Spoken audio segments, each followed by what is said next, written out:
Zarof Richard akan lakukan upaya hukum pembelaan dugaan makelar kasus di Mahkamah Agung.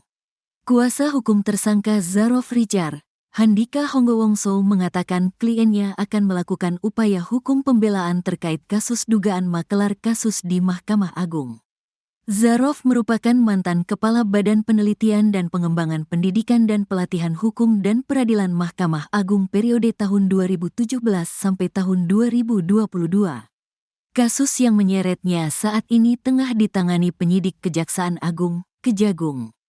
Kami sedang menyiapkan langkah-langkah pembelaan yang dimungkinkan oleh hukum untuk menangani perkara tersebut, ujar Handika dalam keterangan resmi, Senin, tanggal 28 Oktober tahun 2024. Pihaknya meminta agar semua pihak tidak berspekulasi hingga menyebabkan rusaknya kredibilitas jajaran Hakim Agung di Mahkamah Agung. Sebab, asas praduga tidak bersalah tetap harus dikedepankan. Kami mengimbau kepada semua pihak, supaya tetap mengedepankan asas praduga tidak bersalah. Jangan membangun opini yang mengarah pada trial by press yang merugikan kepentingan hukum klien kami sekaligus merusak kredibilitas jajaran Hakim Agung di Mahkamah Agung, tutur Handika. Lebih lanjut, dia juga menyampaikan harapan agar dalam penanganan perkara, penyidik Kejaksaan Agung bersikap profesional. Selain itu, pemenuhan hak tersangka juga diberikan. Semua pihak yang merasa ada kaitan dengan klien kami agar bersikap tenang dan tidak reaktif dalam merespon tindakan apapun dari jajaran Jampitsus Kejagung yang sedang menjalankan tugasnya, ucap Handika. Kejaksaan Agung RI menetapkan ex-pejabat tinggi Mahkamah Agung yakni Zarof Richard alias ZR sebagai tersangka pemfukatan suap pada tingkat kasasi terdakwa Ronald Tanur. Adapun Zarof diduga melakukan pemufakatan jahat dengan pengacara Ronald yakni Lisa Rahmat, LR, untuk memuluskan pengajuan kasasi kliennya di MA terkait perkara penganiayaan.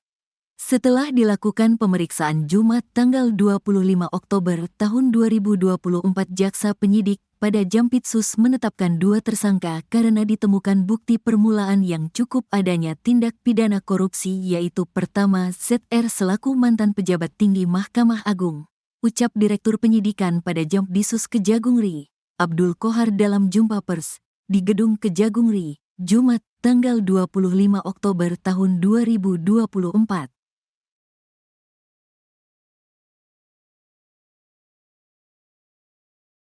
Kasus suap peradilan di Indonesia jadi sorotan. Henry Indraguna, sahkan RUU perampasan aset. Direktur Penyidikan Jaksa Agung Muda Bidang Tindak Pidana Khusus, Jampitsus Kejaksaan Agung, Abdul Kohar, telah menetapkan mantan pejabat Mahkamah Agung, MA, Zarof Richard, ZR, sebagai tersangka suap. Nilai suap yang terungkap mencapai 920 miliar rupiah dan 51 kilogram emas selama periode 10 tahun. ZR, yang menjabat sebagai Kepala Balitbang Diklat Kumdilma, terlibat dalam penanganan perkara putusan bebas kasasi Gregorius Ronald Tanur, terpidana kasus pembunuhan. Wakil Ketua Dewan Pembina DPPK, Prof. Henry Indraguna, menilai penetapan ZR sebagai tersangka mencerminkan kondisi peradilan yang bobrok di Indonesia. ZR dengan berbekal uang 5 miliar rupiah meminta agar perkara pembunuhan Dini Sera dengan tersangka Gregorius Ronald Tanur diputus bebas di Pengadilan Negeri Surabaya, ungkap Henry, Senin, tanggal 28 Oktober tahun 2024. Henry menambahkan bahwa penemuan uang yang diduga hasil pengurusan perkara menunjukkan praktik jual beli vonis hukum yang mengabaikan rasa keadilan masyarakat. Pengungkapan suap ZR ini menunjukkan betapa bobroknya dunia peradilan di Indonesia, tegasnya. Henry menyebutkan bahwa Indonesia sudah dalam kondisi darurat korupsi yang berpotensi menimbulkan krisis kepercayaan masyarakat terhadap hukum. Dengan adanya kasus ini, diharapkan masyarakat dapat lebih memahami pentingnya reformasi dalam sistem peradilan guna mencegah terulangnya praktik korupsi di masa depan. Dinamika krisis kepercayaan di masyarakat terhadap hukum di Indonesia semakin akut, katanya. Ia berharap pemerintahan Prabowo Gibran segera melakukan penataan sistem peradilan dengan prinsip transparansi dan akuntabilitas. Henry juga menekankan pentingnya segera mengesahkan rancangan undang-undang RUU perampasan aset sebagai bagian dari upaya pemberantasan korupsi. Jika bersih, mengapa takut kepada pihak-pihak yang tidak terlibat dalam praktik korupsi? Seharusnya mereka mendukung pengesahan undang-undang ini, ujarnya. RUU perampasan aset dirancang untuk memperkuat upaya pemberantasan korupsi di Indonesia dengan menjerat tidak hanya pelaku kejahatan tetapi juga aset yang diperoleh dari hasil tindak pidana. Langkah ini diperlukan untuk memastikan penegakan hukum yang lebih maksimal dan efektif, tutup Henry.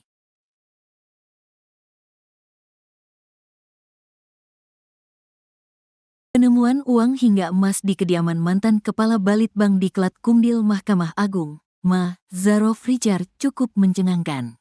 Pasalnya, jumlah uang hingga emas milik Zarof Richard yang disimpan di rumahnya mencapai 1 triliun rupiah. Penyidik Kejaksaan Agung, Kejagung, menemukan uang tunai berbagai mata uang asing dengan nilai 920.912.303.714 rupiah. 920,9 miliar rupiah, atau hampir 1 triliun rupiah hingga emas antam mencapai 51 kilogram dari rumah Zarof Richard di Senayan, Jakarta dan hotel di Bali. Lalu berapa jumlah harta keseluruhan pria yang disebut-sebut sebagai makelar kasus Dima tersebut? Kejaksaan Agung RI menetapkan ex-pejabat tinggi Mahkamah Agung yakni Zarof Richard alias ZR sebagai tersangka pemfukatan suap pada tingkat kasasi terdakwa Ronald Tanur. Adapun Zarof diduga melakukan pemufakatan jahat dengan pengacara Ronald yakni Lisa Rahmat, LR, untuk memuluskan pengajuan kasasi kliennya Dima terkait perkara penganiayaan. Setelah dilakukan pemeriksaan Jumat tanggal 25 Oktober tahun 2024, jaksa penyidik pada Jampitsus menetapkan 2 tersangka karena ditemukan bukti permulaan yang cukup adanya tindak pidana korupsi, yaitu pertama ZR selaku mantan pejabat tinggi Mahkamah Agung. Ucap Direktur Penyidikan pada Jampitsus Kejagung RI, Abdul Kohar dalam jumpa pers di Gedung Kejagung RI, Jumat, tanggal 25 Oktober tahun 2024. Berikut ini adalah rincian barang bukti yang disita Kejagung dari kediaman Zarof Richard di Jakarta dan Bali. Jakarta, mata uang asing sebanyak 74.494.427 dolar Singapura. Mata uang asing sebanyak 1.897.362 dolar Amerika Serikat, mata uang asing sebanyak 71.200 euro, mata uang asing sebanyak 483.320 dolar Hong Kong, mata uang rupiah sebanyak 5.725.075.000 rupiah. Jika dikonversikan maka setara dengan 920.912.303.714 rupiah, 920 miliar rupiah.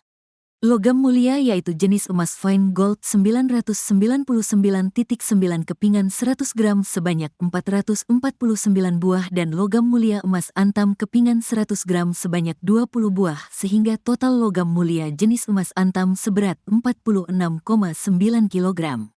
Minus 1. 1 buah dompet warna pink ditemukan. 12 keping emas logam mulia PT Antam masing-masing 100 gram. Minus 1 keping emas logam mulia PT Antam dengan berat 50 gram.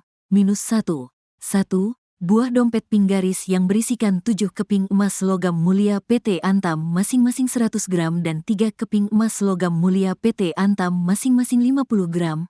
Minus 1 dompet warna hitam berisikan 1 keping emas logam mulia PT Antam dengan berat 1 kg kode JR 599.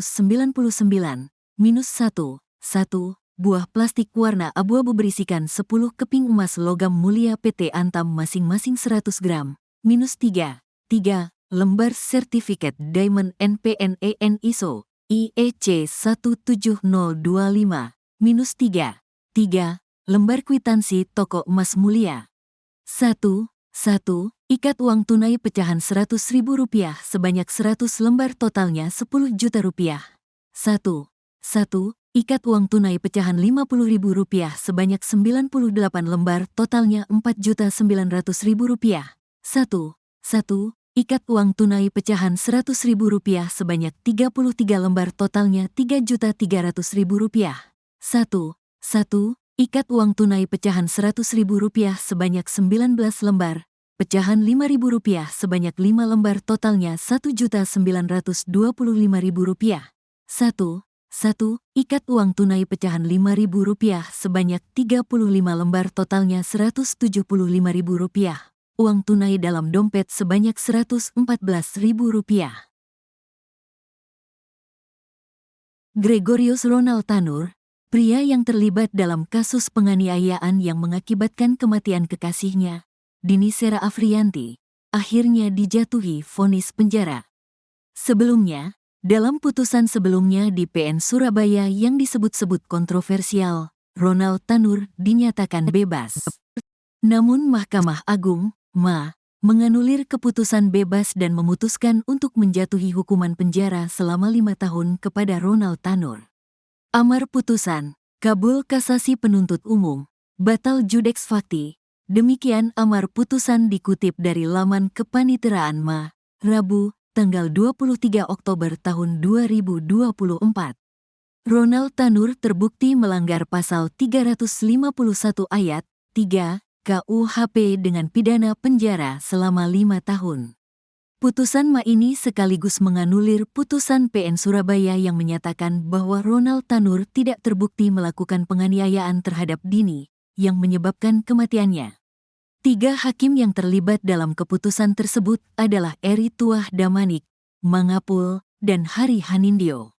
Sebagai respons terhadap putusan tersebut, Komisi Yudisial, KY, merekomendasikan pemberhentian ketiga hakim karena dinilai melanggar Kode Etik dan Pedoman Perilaku Hakim, KEPPH. Terbaru, ketiga hakim tersebut terlibat dalam operasi tangkap tangan, OTT, yang dilakukan oleh Kejaksaan Agung. Hal ini terkait terdakwa Gregorius Ronald Tanur, 31, anak dari seorang anggota DPR RI yang divonis bebas Majelis Hakim Pengadilan Negeri Surabaya terkait perkara penganiayaan hingga menewaskan perempuan sekaligus pacarnya, Dini Sera Afriyanti, 29. Kemudian, tim kuasa hukum keluarga Dini Sera Afriyanti melaporkan 3 hakim Pengadilan Negeri Surabaya ke Badan Pengawas, Bawas, Mahkamah Agung pada Rabu, tanggal 31 Juli tahun 2024. Sebelum mengajukan ke Bawasma, keluarga korban penganiayaan, Dini, terlebih dahulu mendatangi kantor Komisi Yudisial, KY, di Jakarta, pada Senin, tanggal 29 Juli tahun 2024.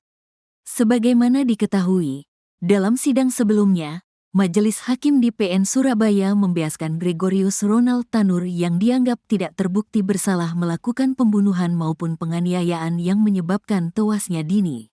Ronald juga dianggap masih berupaya melakukan pertolongan terhadap korban di saat masa-masa kritis dibuktikan dengan upaya Ronald membawa korban ke rumah sakit untuk mendapatkan pertolongan. Untuk itu, Ronald dinyatakan tidak terbukti secara sah dan meyakinkan sebagaimana dalam dakwaan pertama pasal 338 KUHP atau kedua pasal 351 ayat 3 KUHP atau ketiga pasal 359 KUHP dan 351 ayat 1 KUHP. Majelis Hakim kemudian membebaskan Ronald dari segala dakwaan jaksa penuntut umum di atas dalam sidang pada Rabu, tanggal 24 Juli tahun 2024.